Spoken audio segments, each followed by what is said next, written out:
Next है compute the number of ions present in 585 gram of sodium chloride. देखिए sodium chloride में कितने ions present है, हमें ये निकालना है।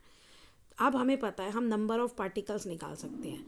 हम मोलर मास निकालेंगे पहले सोडियम क्लोराइड का, 58.5 आएगा वो। अब इसमें क्या है, आपके पास 5.85 ग्राम है, तो हम मोलर जो नंबर ऑफ मोल्स निकालेंगे वो होगा हमारा 5.85 अपॉन 58.5। ये हमारे पास आ गया नंबर ऑफ मोल्स। अब हमें पता है जब हम नंबर ऑफ मोल्स को 6.022 इंटू 10⁻³ एवोगाड्रो नंबर से मल्टीप्लाई करते हैं तो हमारे पास तब आ जाता है नंबर ऑफ पार्टिकल्स। या NaCl की बात हो रही है तो ये आएगा number of molecules present. Okay, तो number of NaCl molecules total कितने होंगे, 5.85 ग्राम में 5.85 अपॉन 58.5 इंटू 6.022 इंटू 10⁻23। अब देखिए क्वेश्चन में वो पूछ रहा है नंबर ऑफ आयंस, यानी NaCl जब ब्रेकअप होगा तो आपके पास आएगा Na के आयंस और Cl के आयंस। तो एक मॉलिक्यूल्स में टोटल कितने आयंस प्रेजेंट है, 2। तो तभी इसने पूरी इक्वेशन को, जो पूरा हमारा आया आंसर, उसको 2 से मल्टीप्लाई किया है। नेक्स्ट है आपका एक प्योर गोल्ड का सैंपल है, 90 ग्राम उसमें गोल्ड है, बाकी कॉपर है। तो आपको बताना है कि उस सैंपल में गोल्ड के कितने एटम प्रेजेंट है। तो मान लो हम टोटल मास ले लेते हैं 100, तो अब 90 ग्राम उसमें गोल्ड का मास आ गया, कॉपर का आ गया 10 ग्राम। अब हम मोल, नंबर ऑफ मोल्स निकाल लेंगे। नंबर ऑफ मोल्स क्या होगा, गोल्ड का 90 अपॉन 100, 0.9 ग्राम। ये आपका आ गया मोल्स की फॉर्म में आ गया एक्चुअली, जो हमने निकाला 0.9। अब आपको ये पता है कि नंबर ऑफ मोल्स को हम जब करेंगे मल्टीप्लाई तो उसमें कैसे होगा, मतलब 19, इसमें नंबर ऑफ मोल्स नहीं, इसमें 100 ग्राम सैंपल में गोल्ड है 90 ग्राम, तो 1 ग्राम सैंपल में गोल्ड कितना होगा, 0.9 ग्राम।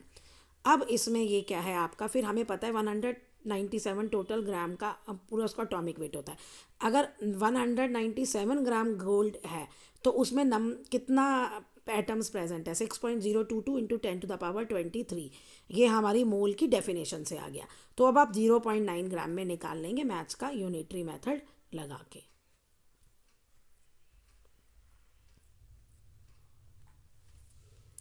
नेक्स्ट है आपका difference in the mass of 100 moles each of sodium atom and sodium ions is इतना। Compute the mass of electron. देखो एक इलेक्ट्रॉन का मास निकालना है और हमें डिफरेंस दिया है 100 मोल्स एट सोडियम एटम और सोडियम आयंस के बीच का, 100 मोल्स का। अब अगर हम देखें इक्वेशन तो ये है Na प्लस इलेक्ट्रॉन, यानी एक एटम पे एक इलेक्ट्रॉन का डिफरेंस है। तो 100 मोल्स पे कितने इलेक्ट्रॉन्स का डिफरेंस हो जाएगा, 100 मोल्स का। तो हमें जो डिफरेंस है, हमें इलेक्ट्रॉन का ही वेट निकालना है ना, और ये जो डिफरेंस है देखा जाए तो ये 100 मोल्स ऑफ इलेक्ट्रॉन ही है। तो मास ऑफ 100 मोल्स ऑफ इलेक्ट्रॉन आपका आ गया 5.48002। तो मास ऑफ 1 मोल इलेक्ट्रॉन कितना आ जाएगा, मैथ्स का यूनिटरी मेथड डिवाइड कर दिया, और एक मोल में कितने टोटल इलेक्ट्रॉन्स प्रेजेंट होते हैं, 6.022 इंटू 10⁻23।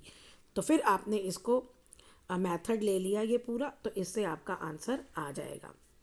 अब मेन पॉइंट ये है, अब यहाँ से देखिए mass of 1 mole of electron आपका ये है, और उसमें एक मोल में 6.022 इंटू 10⁻23 आपके इलेक्ट्रॉन्स प्रेजेंट होते हैं। तो आपको निकालना है मास ऑफ 1 इलेक्ट्रॉन।